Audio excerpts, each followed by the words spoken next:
Welcome to Babe, Take a Seat. I'm your host, Jeanine. If you've landed here, you're probably feeling overwhelmed and maybe a little unsure of your next steps. I've been just where you are now, and it's time to radically change the way women experience life after divorce, life change, and loss.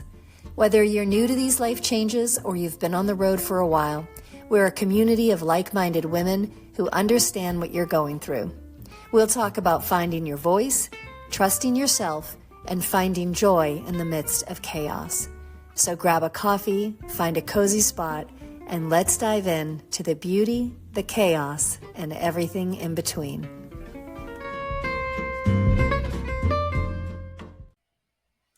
Welcome to Babe, Take a Seat. I'm your host, Jeanine, and I teach women to pivot with intention during life change and transitions. Have you thought about what those core wounds and beliefs are that have been driving you, and how have they been driving you? Most of us don't even know that we have them running in the background, but I'm going to remind you that they're there. There are no idle thoughts. Whatever you're telling yourself and repeating, whether it's positive or negative, is being heard and understood by your subconscious mind, and it's being played and replayed and replayed. Remember that your subconscious mind speaks in imagery and emotions. And as we go through our lives, we're compounding and creating these stories that we're telling ourselves. I mentioned in the last podcast, I believe, the reticular activating system. So we are actually filtering out experiences and what we see in our lives, in our world, to reaffirm those stories that we're telling ourselves. And don't forget the emotional part. We're going to talk about that a little bit later. So what are these beliefs that you've got running in the background? And again, if you think you don't have them, I'm going to tell you you do, because we all do. And some of them were not even created by us. They were picked up by those around us. They were taught to us at a young age, or they were received and understood through highly emotionally impactful experiences, right? Think of like that car accident that somebody had, and then suddenly they were afraid of cars, or my daughter got stuck in an elevator at a very young age, so she developed a fear of elevators. These are core beliefs, and they're deep, and they're often very layered. We can reprogram these, and you can free yourself from these limiting beliefs, and you can heal your core wounds. But I also want to remind you that it's not uncommon to have parallel beliefs that are activated again in the future. So you may find yourself reviewing similar programming at different times in your life, and that's totally normal because we're human.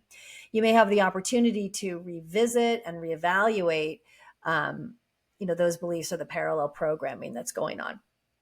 So it is actually something that we should be doing, because we are constantly evolving and we're constantly changing. And what you're dealing with today and how you perceive it today is very different than what you dealt with last year and how you perceived it last year.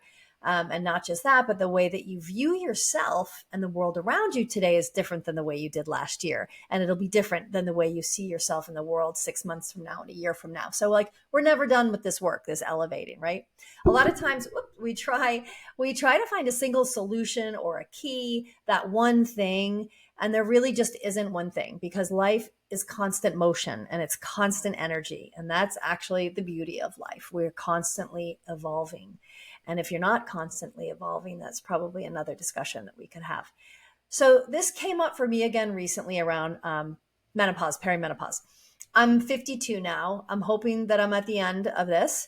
And I'm going to say, sarcastically, I'm going through a lovely time of a new burst of symptoms of hot flashes and body changes. Things like holding fat in new places, losing muscle. And I have to say, I sailed through a lot of years without having these physical changes. I think I just didn't think it would really happen. I thought that I was immune. I don't know. I was in denial, which I think worked for me for a good time. But yeah, so these changes are happening. And I just realized I don't have as much control over my physical body as I thought I did, or as I previously had, or at least I certainly don't in this current mindset. How I respond, or my physical body is responding to stress, is different. How I'm utilizing nutrition is different.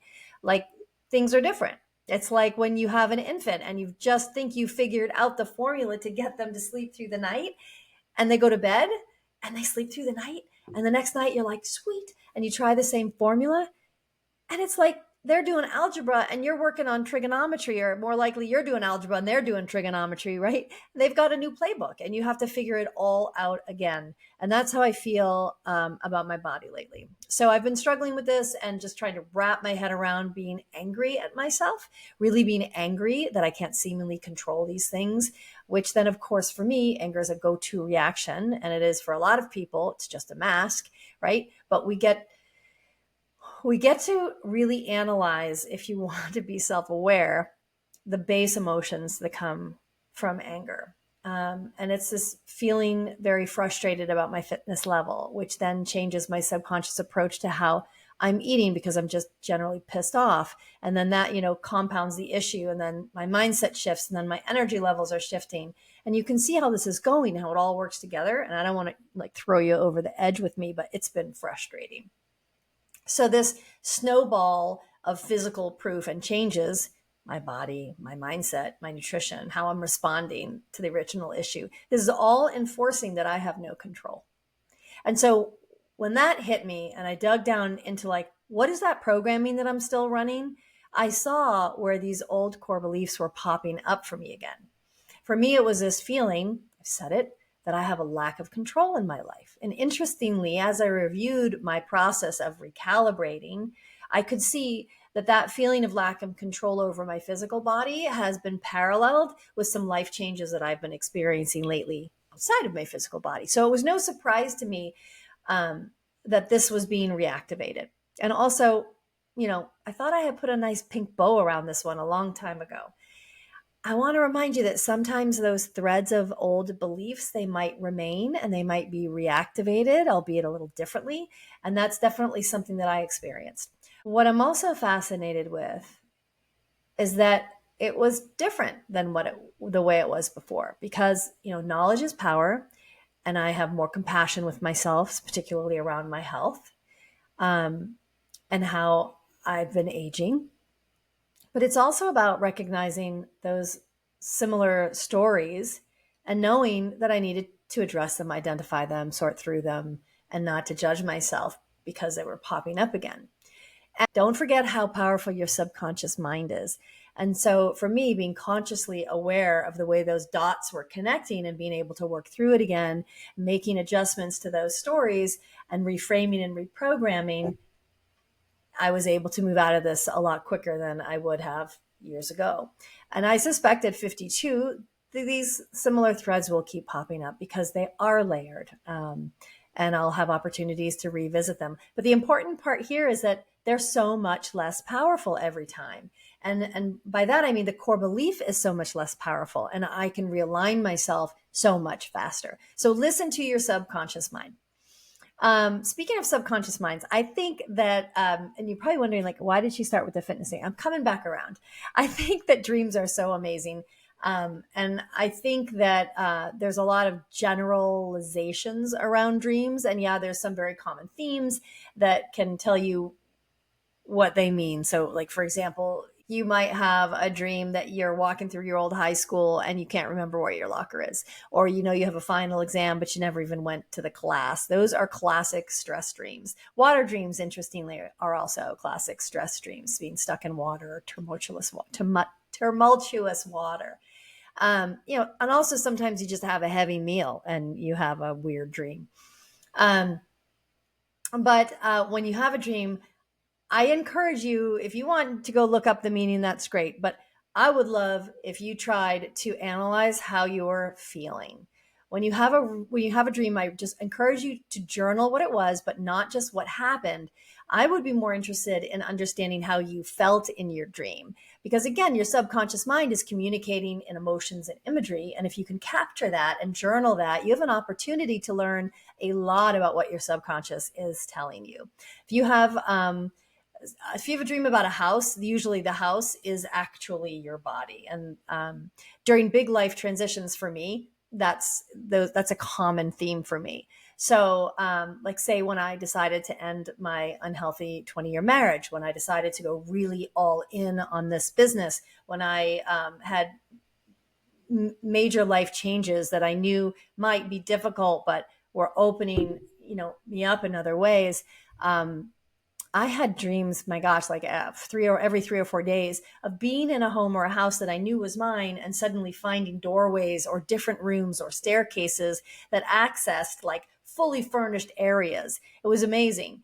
Like, how did I not know that was there? That cardboard box was covering the door that I didn't see. Super, super interesting and very telling to me that I was expanding myself. I was finding new areas in my inner being and in my psyche, and I was expanding. Those are always super comforting to me, even during those really difficult times. It was very reaffirming that while you can be experiencing something incredibly difficult, you can have the deeper understanding that you know you're going to be expanding in the end. So back to the whole fitness thing and how I've been in my head about this for the last couple of months.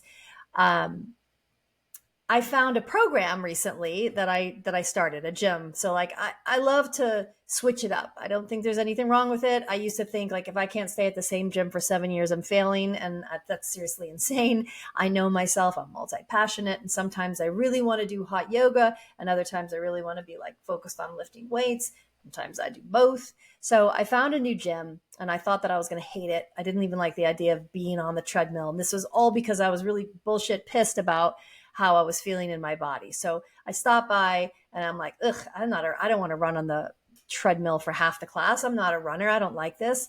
And I was putting up all these roadblocks.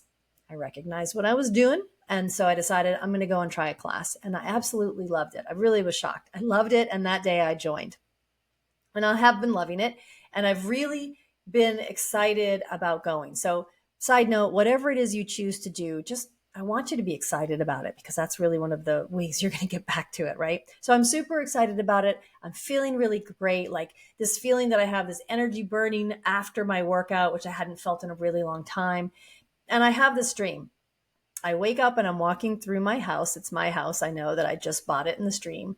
And the previous owners had left a bunch of stuff in the house. And so I'm walking through, and it's one of those dreams like you really felt like you woke up and started. It was like real time. And I go into one of the bedrooms and there's a hospital bed. And I'm like, oh, I definitely don't need that hospital bed. I'll make a note. I'll have that removed. I'm walking around with a pad of paper. And then I turn around and there's like one of those x-ray panels on the wall where you would pop in an x-ray and read it with the lights behind it. I'm like, oh, definitely don't need that. You can take that away. That's going to get removed. And then I'm continuing to go through the house and I'm seeing like, bars that are assistance bars to get in and out of the shower. And it very literally and clearly related to longevity and health. And I was very confident in the dream that like, I don't need that. That doesn't need to be a part of my life. I wasn't stressed. I wasn't anxious. I wasn't, upset. It was just like, yeah, nice. Nope, I don't need that. Someone else can take that. And when I woke up, I had this feeling of complete calm. Like, I got this. And I'm doing what I need to be doing for my fitness goals, for my health. So my goals for fitness are to feel good in my body, which is what has a lot of layers to me, but also like being able to move and stand up straight when I'm 90, to be able to bend down, not to fall in 20 years. Like these are the things you start to worry about at 52. Like, my God, is my bone density, adequate? And how am I going to be able to walk, like down to the pub when I'm in Ireland?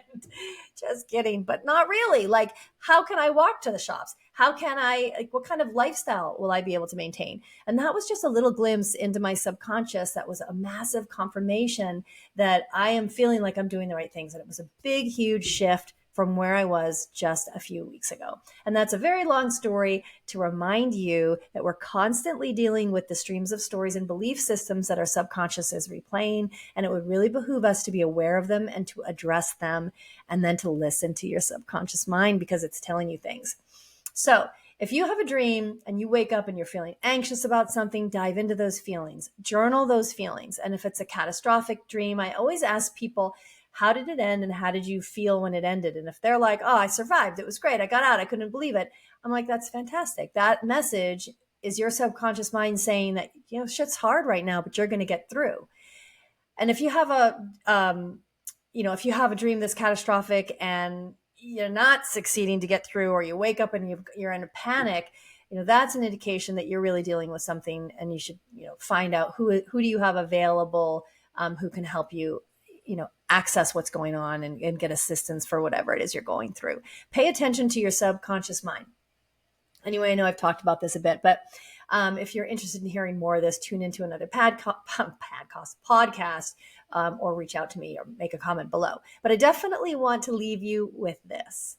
If you're stuck in an old story about your body or your fitness or your eating or your health, because that's what we're focused on today, I want you to write down how you feel after you work out or after you eat a really healthy meal or whatever it is you're dealing with right now. Write down how you feel, and not just like, I feel great. I want you to write down the details. I want you to feel it when you're writing it. I felt invigorated. I finished that workout and I was rejuvenated. I felt positive. My outlook was better. I could breathe deeper. I felt like electric. I noticed that the colors in the sky were brighter when I got out. I felt like I could accomplish things today. I felt totally empowered and strong and hopeful. Whatever it is, those feelings, I want you to write them all down. I want you to dive into the emotions, not just it felt great. Really get into it. Get into it so much that as you're journaling or jotting down these notes, you can feel and elicit those feelings again. So do this and expand on those feelings and feel them. Take a minute, close your eyes, and review that list in your head. And then as you fall asleep at night, I want you to review this list and really work to elicit the feelings. So you're lying in your bed, you got your hand in your heart, maybe one in your solar plexus. I don't really care where they are. I just want you to reconnect with your mind, body, and soul. And I want you to review this list and elicit those feelings as you're falling asleep. And that's it. I want you to dwell on those emotions and those feelings. And when your mind chatter picks up, I want you to quiet it with that list. And that's my challenge for you today. So thank you so much for joining me. I hope that you've picked up a couple of tips on how to access that subconscious mind and let it work for you. Have a great day. Hey, thanks for joining. I hope you enjoyed it, and you'll join us again next time. You can reach my guests through the links in the comments below, and you can always find me at JanineTripodi.com, on Instagram as Jeanine Tripodi, and on Facebook and YouTube as Jeanine Tripodi Coaching. If you prefer to watch this video, jump on that YouTube channel, Jeanine Tripodi Coaching. Have a great day.